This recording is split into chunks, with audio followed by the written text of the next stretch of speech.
Hi, dear students. Welcome to LMS, Department of Collegiate Education, Karnataka. We are here in the fifth session of Pygmalion by George Bernard Shaw, prescribed for third semester BSc, Bangalore University.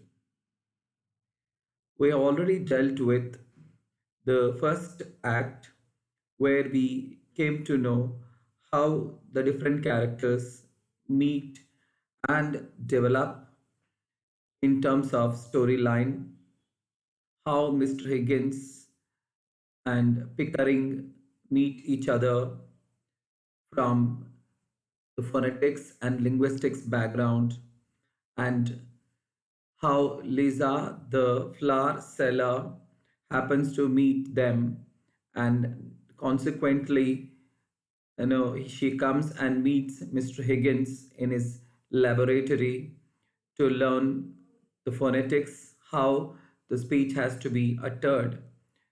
So both of them, that is Mr. Higgins and Mr. Colonel Pickering, both of them agree to teach Lisa the phonetics and make her a duchess, turning her from a common flower seller. And we have come to this point where we are continuing with laboratory scene which started in the last session. The objectives of this session is to know more about Higgins and Pickering and how they teach phonetics to Eliza. Phonetics is a scientific study of speech sounds, how they are uttered in their contextual use.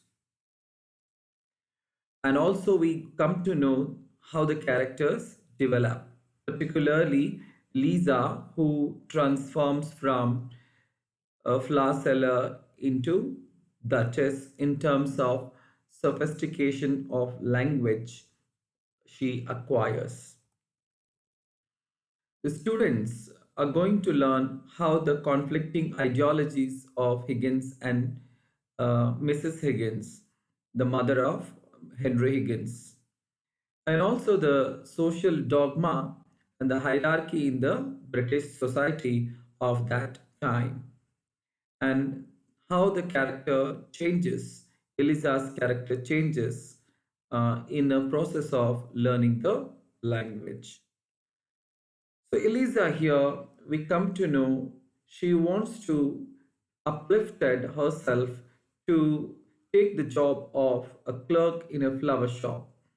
So she believes that learning the language, makes her fit to work in the flower shop.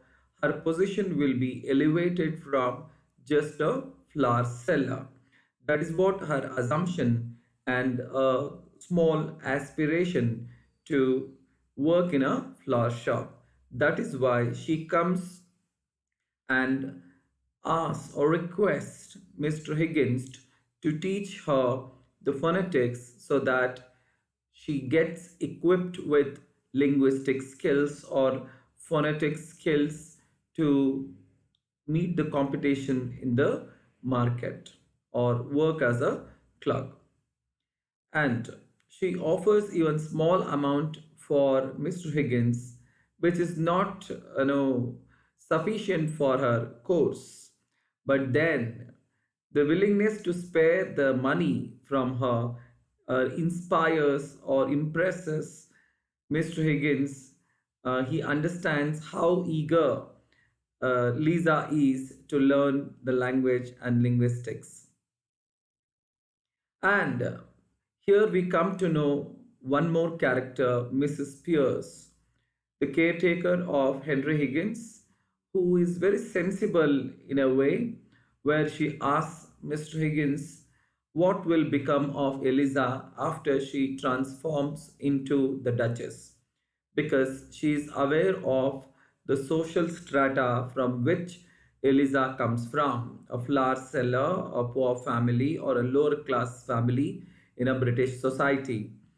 After her learning, after she equips with the language fluency and the style of speaking, what kind of social strata she is going to be uplifted. She is wondering how she leads her life after she gets transformed. This anxiety or this apprehension of Mrs. Pierce, the caretaker of Higgins, is dismissed by Mr. Higgins, saying that it is inconsequential. At that point of time, he says it is not required to be discussed. However, Higgins and Pickering, they both agree, and Pickering even offers monetary help to assist Lisa's learning. And at that moment, Lisa's father, Mr. Doolittle, enters into the scene. So here we can find the condition or a society in which this elderly man, Mr. Doolittle, comes from. He is more concerned with economic status, or he runs behind the money, and he comes to Higgins' laboratory and house to search Lisa. However, he will not ask her to come back. Rather, what he will do, he will ask her to stay back there, and even he asks money in compensation with the Lisa's presence there. Here we can find, even though Lisa, offers £5, and after that, uh, Mr. Pickering also helps. But then this Doolittle wants money. He wants to get money from Mr. Higgins. So he strikes a deal for £5 in return for his daughter. He doesn't want to take her daughter back to the house. Rather, he takes money in return. So this shows the low morals of Mr. Doolittle, because particularly he's economically downtrodden, and also in terms of uneducated, and belongs to lower class of the society.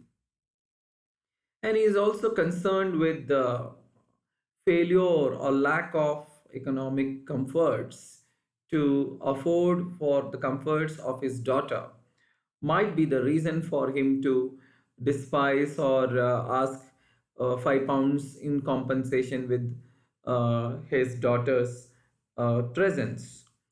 Doolittle does not recognize, in fact, his own daughter, because she was in the sophisticated kimono's dress of Japanese style in Higgins' house. So she was slightly changed in terms of clothing, in terms of appearance, and also the gradually in terms of the language, what she is going to acquire. So this scene revealed that how economic status comes into the scene, the conflicting social power, upper class and lower class, and also they are scholarly or in the academic fields like linguists and phoneticians. On the other hand, we can find the dustman, Mr. Doolittle, where he's concerned about the economic condition, and his social strata is not so high, so that he has to meet his food or requirements of daily life, which he straightforwardly, outspokenly speaks with Mr. Higgins and gets money. So this reflects the British society, and also the class barrier or class conflicts, the reality of existence of that contemporary time in George Bernard Shaw's time. This ends the scene of this scene laboratory scene, where we come to know the gradual transformation of Eliza in terms of language, and also the class conflict, the dogma, how the social society behaves, the upper class behaves towards the lower class, and also the what you call, how the perceptions and attitudes of Mr. Higgins is least concerned about the emotions of others. He believes that he is perfect, and also he considers himself compassionate and does right things according to him. So thus we come to know Mr. Higgins' character, and also Mrs. Higgins, also the mother of Higgins. She also opposes this act of teaching to Eliza. However, she was convinced by him and starts teaching her. And also, she transforms gradually into the Duchess in this scene. So, I'm going to conclude this session. Thank you.